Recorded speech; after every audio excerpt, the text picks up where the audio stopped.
Okay, so I've been recommended this fanfic to read, and just from the description I can tell it's going to be fun. So, this story is Changing the Color of Apples. Yes, that's right, color of is one word. By Apple Short. Oh boy. Chapter 1. Suddenly, Applejack was farming. It hit her with amazing creativeness and supreme recognition that she hated the color red because blue seemed to be much better when she gazed at it with intense fury. Her brows rose, and she eyed the apples in her hands, and sighed with her eyes closed to tears, and her body shook with intense pain and upsetting and deep despair of the worst kind. Only because space period. Well, howdy, this sucks, she screamed with malicious excitement, and threw the apples at the tree and bucked the air with both back feet. Spike, who was nearby because he was kicked out of Rarity for being an asshole and beating the shit out of the Angle Bunny, roared, "What the heck?" He stuck his tongue out with flames that triangled out in red, and his fists clenched with precise annoyed wrath. Smoke piled upon him, and he cried immensely and loudly, "You stupid butthole, you plugged me with the stupid red apples!" He bit into one, his chin and teeth gnashing it to tiny red bits of food that would soon be disassembled into his smoky ears and nose holes to become his wretched flame. "Well, I'm sorry, but these apples have pissed me off, Spike. Okay, y'all?" Applejack sipped the cider. She sat down and cried with heaving plot and deep-breasted sorrow. Spike watched her depressed body and licked his lips as seductively as he could. "It is okay, because I am here for you." She sobbed but did not stop him from being there. "I just like the color blue so much, y'all." She wept with immense fear of tearing, and covered her face with one hoof, and rubbed her pony neck with the other, because Spike had got to her. "I will help you change their stupid color." His tongue became long-like, and he slid it in and out of her ears, and against her mane, and against her eyes. Well, I don't know what to say about that. "Twilight taught me to magic things and make them cool because I am destined for being amazing." He sparkled like the He sparkled like the sky with 1,000,000,000 stars and Celeste's mane all rolled into one. He was super needy because Rarity had cut him off and because he squeezed her with sexy prowess. His tongue filtered between her horse mane hair, and he squealed with exceptional pleasure. "We have to be together like Martin Willis to charge my mage powers." Martin Willis? What? Okay then. "Well, I guess that can't be helped then, and Pony Howdy." She said it to seem coy and flirting in appearance, but deep down, Spike had turned her into a roaring stallion of the most virile and pleasure-seeking. "We should probably hurry, though. I don't harvest all the apples before they change color." She drank the cider. "Yeah," Spike quitted with unbelievable accuracy and lifted his tongue to her lips. "Kiss me, then we'll make love." Applejack blushed to the color of apples all over her skin, and opened her mouth so they could make out. Then Spike made love to her. Yeah, that feels so good. He licked her mane and tail to taste her secretly, to become impoured with feeling. Shucks, Spike, that is so bucking good, Applejack screamed with pleasure to spite. Let her sexy straw hair down, and Spike became inside of her, and they were Suddenly Winona! She was so pleased, and barked in dog speak, that ponies and dragons know.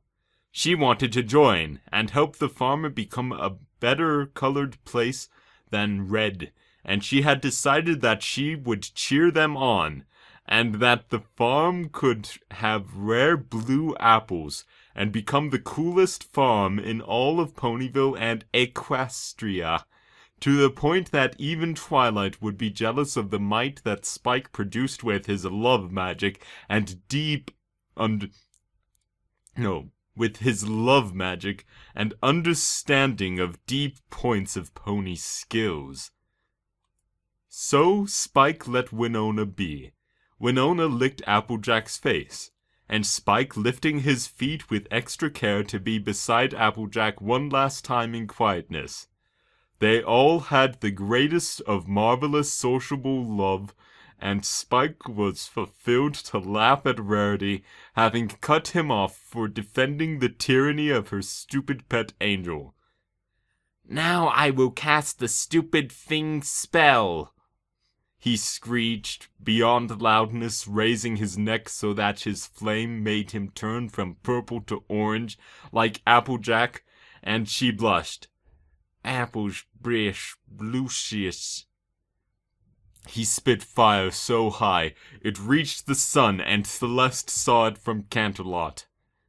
Then all the apples became the color of red to the color blue.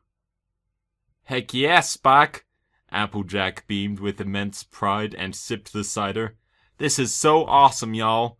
She eyed the now blue apples with acceptance and was pleased with him, to the point they all made love once more in ecstatic celebration at their fantastic deed of saving the dullness of Sweet Apple Acres! Spike cried a little because Martin wasn't there to cheer and help. Who the heck is Martin? He knew that Martin was busy, and the most special pony ever, though, and could not always be there with Spike around. So he forgave him, and with a laugh that tickled his heart to dark, twisted desire, he lifted a claw and, crushing it to a fist, proclaimed, I will write the actions of my deeds and share with him, because we are Fing Bros. And Applejack didn't mind, because she was so pleased with the color of the apples, and being together with Spike. Applejack sipped the cider. It was another great day in Ponyville, working hard and being friends with everyone like Spike. Spike grinned to ecstasy, and laughed, rolling his tongue like magic. It was good to be with Applejack. He wrote last to his self-letter and sighed. Granny Smith nodded. Sometimes we are like the apples and we are red. We wish to be the color blue, but we cannot change the color of ourselves to be for the happiness we desire. Instead, we must allow someone with powerful magic to change us and make us what we should have been. Only then can we be happy with what our color should have been all along but wasn't. Spike glowed in pride at being called a mage, and gave the thumbs-up sign to Granny Smith. Applejack sipped the cider and nodded. It was all good.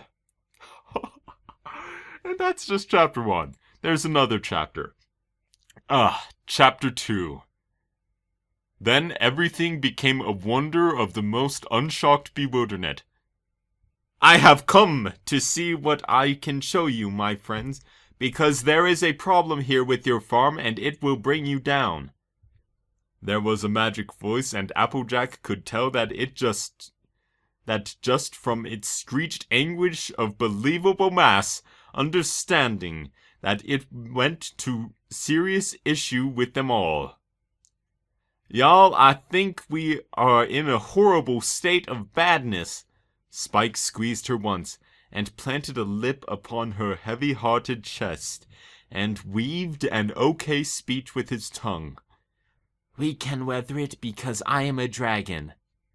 Applejack nodded, but still kept a little reserve of the deep-seated fear that trembled in her squeamish, squishy excitement. There is going to be severe server miscalculations if you do not make the love to Spike right now. The voice boomed with the authority of love driven by its wisdom, and Granny Smith gave the thumbs-up sign for it to be a true non-speaker of the past. So Spike smacked Applejack down, and they made it all the way with the most fruity abundance. Okay. Suddenly it was all black, and they were in freaking agreement of the situation. They were in a blinking pony eye. What? Spike looked through the glass and sighed with a most realized chest that fulfilled its satisfied loneliness with misdirected anguish. We are truly stuck within the eye of another. Yes! Granny Smith whispered with the old and licked her tongue feebly. Sometimes we are trapped in this world of miscreated guidelines, when in fact it is the most of us that can do. This world we know is fake, but it is to us real, so it is not fake. We are the eye of what we behold, and we are to be beholded in the eye that is around us. To see outside to the world is not within our knowledge to be achieved at ease. We are to be directed to the understanding that we foretell. Even being in the eye of another tiny pony somewhere does not mean that we are meaningless, because until she blinks, we are real. So live in the world you know and exist in love. She fell asleep. I also added a better accepted moral sense. The last one was tragically misrevealed to be not quite loved. That was the author in parentheses. What? Applejack sipped the cider, and Plot bumped her granny with the most real inversion of acceptance. We are indeed to be making love for happiness. With magnitude of happy, breathe three of them thumbs up each other. Ugh. So Spike and her created applesauce with their great love of diligence, squishing the apples between themselves and allowing the slickness of scrunch it created to become a fulfilling sight within their brief moment of belief that carried a role in the world in the blinking pony eye of smallness. P.S. The tiny eye they are in is Appleteenie's eye, because when Applejack went to Everfree 4 again, the blue flower created a second Applejack, but small as a lol. And this world of Equestria that Spike and Applejack are in togetherness for brief moments to be stretched into forever, with their uber-soft love resides, of course, in the flower joke, in the world of Ponyville, in the Everfree, in Appleteenie's eye, in a blink in time. The end. What the heck did I just read? I mean, I've read Spiders' and other bad troll fics and stuff, but what the heck? This is just... I don't know what to say about this. This is beyond... Oh. don't get me wrong, it was hilarious to read. But what the heck? Oh man. Oh man. Oh, well. That's all I have to say about that. See you next time. If there is one.